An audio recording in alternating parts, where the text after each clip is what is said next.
Hari tu ada satu customer datang. Dia kata, Toyota dengan Lexus ni kereta yang sama. Saya kata tak.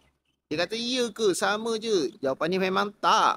Walaupun dia under syarikat yang sama, Lexus tu diasaskan daripada Toyota, tetapi kereta yang dihasilkan tak sama. Bukan macam model zaman dulu yang Harrier dengan RX 270 tu sama. Sekarang dah tak. Semua dah berubah. Zaman dah 2025 dan nak masuk 2026. Takkanlah sama.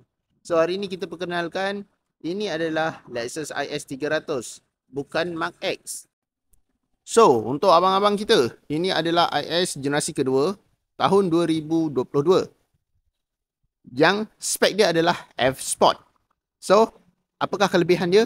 Let's go, kita cerita sama-sama.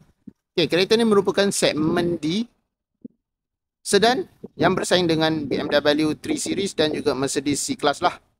Yang paling utama, kereta ni buatan Jepun dan juga kereta ni merupakan kereta yang banyak diminati oleh anak muda kerana desain dia sangat futuristik dan juga ikonik.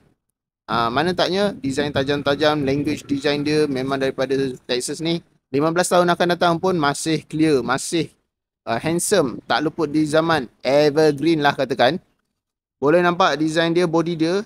Pada bahagian sini boleh nampak bahagian apa dia orang panggil sebagai fender agak sedikit wide body dan juga belakang dia agak wide kecuali body dalam dia. Maknanya pintu dia agak sedikit ke dalam. Ini satu keunikan daripada Lexus lah. Dia macam model RC500 sikit lah. And kereta ni kita walk around dulu. Sebelum tu saya akan touch sikit-sikit lah untuk desain luaran. Macam ni dia punya lampu LED hadapan. 3 LED projector. Front sensor. 360 camera. Kereta ni dah tersedia. And then sport rim 19 inci. Tayar dia lebar 235 40 R19. So 235mm lebar dia memang cukup lebar. Okay, body nampak design body dia tajam-tajam, lekukan dia memang susah sikit nak kita baca. Contohnya macam body design belakang ni. Boleh nampak dia punya curve dia macam ni. Mana ada kereta bentuk macam ni kan? Tapi Lexus berani bawa masuk. Lampu belakang dia pakai bare LED. Dia punya lampu belakang dia memang unik habis lah.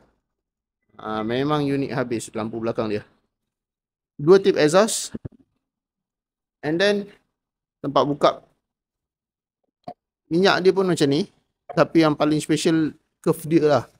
Ni kalau nak tukar, memang kena tukar satu. Tak boleh ketuk ni. So memang kereta ni, nak cakap kereta, memang orang boleh tengok. Wah, ni barang original. Okay, kita tengok bahagian engine dulu. So, untuk enjin dia macam mana? Okay, ini dia enjin dia. Menggunakan enjin 8AR. Twin scroll turbo. Menghasilkan 241 horsepower dan juga 350 Nm torque. Dengan digabungkan 8 speed torque converter direct shift. So, gearbox dia cukup padu. Dia punya enjin pun padu. Dia horsepower dia pun okay. Torque dia pun 350 daripada 1600 hingga 4400 RPM. So, wide sikit lah dia punya torque dia. And then, dia ada electronic damper adjuster untuk suspension hadapan. So kereta ni memang cukup-cukup lah pada saya.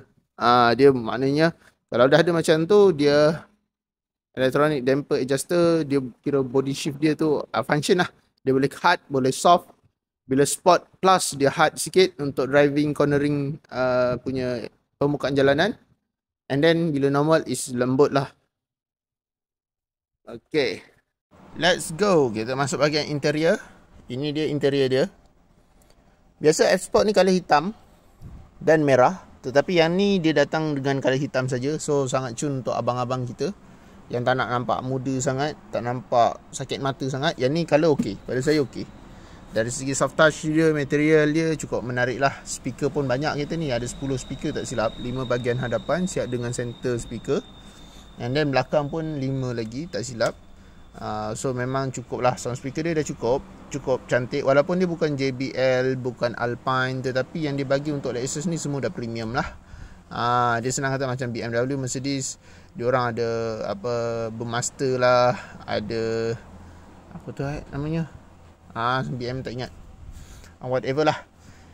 So yang ni start button ni dekat sini. Untuk kereta-kereta model baru daripada Toyota pun dah ikut langkah daripada Lexus untuk letakkan start button ni dekat sebelah atas daripada sebelah bawah ataupun sebelah sini. So yang ni lebih okey lah. And then yang bahagian center dia, aircon dia saya tunjuk sikit lah, kita tak nak start. Adjuster elektronik semua. Ni infotainment dia dah pakai Apple CarPlay, Android Auto dah ada. Dia punya infotainment untuk meter cluster dia semua dah cantik. Paling saya suka Sport Plus lah. Nampak racing guys. Memang cantik. Yang ni controller untuk aircon dia.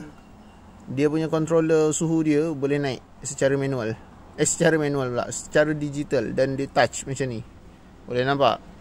Dia tak perlu macam kereta-kereta biasa kalau kita nampak dia nak kena tekan tak. Yang ni tak, dia boleh tarik turun, dah.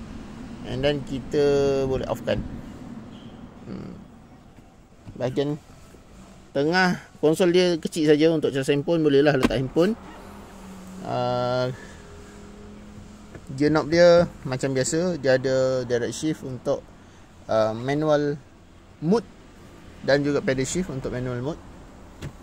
Dekat sini ada apa? Yang ni ada, tu tak pakai, kira Tashingo Japan. Yang ni barang-barang dia lah, original dia. Mileage yang ni baru 14,000 something. So cantik lah, kereta memang cantik. Mileage 14,300 lebih.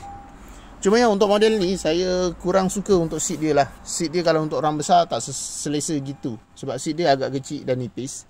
Tapi kalau untuk orang badan fit, smart, handsome, abang kita handsome, tak terlampau badan besar, tak terlampau bagi ke boroi ke, yang ni okey. Tapi kalau abang-abang sadar kita agak sikit tak selesa lah untuk bahagian ni, pinggang bawah. Sebab yang ni dia agak kecil sikit. Yang atas okey, yang bawah dia. Seat cutting semi bucket memang selesa. Untuk saya punya ukuran badan, ketinggian 170 something ni okey, cukup selesa untuk perjalanan jauh, mahupun boleh rehat dalam kereta pun okey. Let's go, kita tengok belakang. Sebelum tu didatangkan dengan airbag, 9 airbag. So memang banyak. 5 pada bahagian hadapan, pillar kiri kanan, dan juga seat belakang ada airbag. So memang kereta ni safety dia cukup bagus.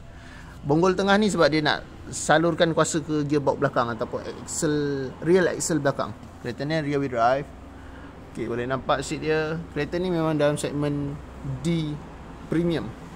So jangan berdolak dalih untuk katakan dia dengan Camry sama. Tak sama. Dia tak sama dengan Camry, ni lain. Dia lebih mewah lah, lebih canggih, lebih padu. You mau, you datang. Ini kereta memang cantik.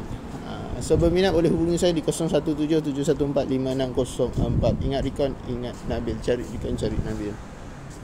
Sebelum tu, follow cepat-cepat, komen dan call.